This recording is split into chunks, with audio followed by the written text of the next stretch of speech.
It's been quite the weekend for Monster Hunter. Monster Hunter 6, now named Wilds, was spoiled for us at the Game Awards.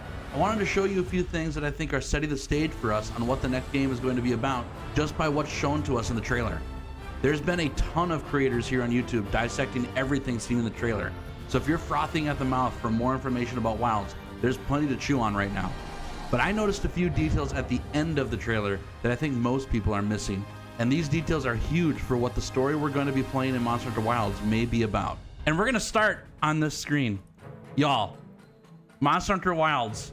This was the thing that was the most excited to me, besides the announcement, obviously. That was huge. But look at the screen. The first thing we see, PS5, Xbox Series X and S, and Steam release. Does this mean one of two things or both things?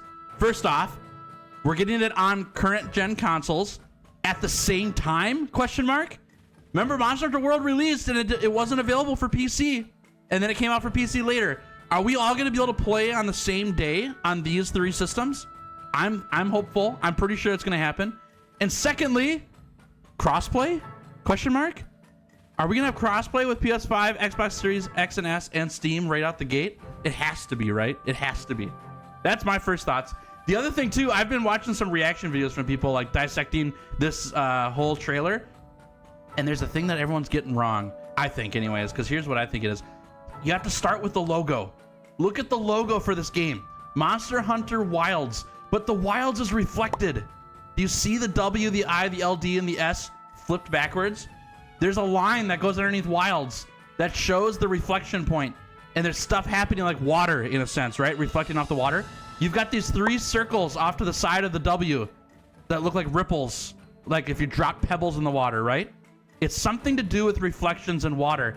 Then you look at the logo itself with the dragons. There's 6 dragon heads on this logo, which Monster Hunter 6 dragons, cool. But the thing that no one's talking about, the thing that matters a lot, this top dragon head, he's screaming up in the sky and you follow his body and he kind of weaves around and wraps around to the bottom. And then you go to the bottom dragon head, bigger, right? And weaves the other direction around. It's reflections again. They're back and forth. There's something about reflections going on here. Then you look at the trailer. Let's go find the moment right here, right? You get to this point in the trailer. Look at the sand coming through. And everything changes from a dusty desert place to a place that's all like fertile. It has grass and water going through the area and everything like that. It's reflections. It's the same area in 2 different times. That's, in my opinion, this is what the game's gonna be about. We're gonna be some kind of explorer, some kind of hunter, as usual, checking out this new area, and it's gonna be the same area in 2 different times.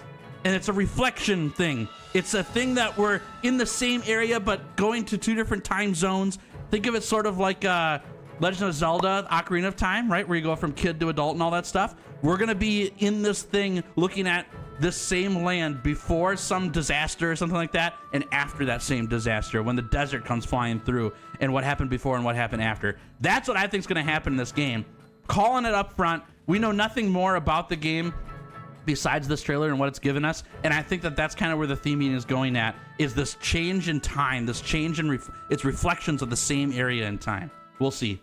A couple other things too that I thought were awesome. There's tons of dissections on YouTube, so if you want to watch people dissect this trailer to death, go for it. But some cool things that we see in the trailer. Let me find it here.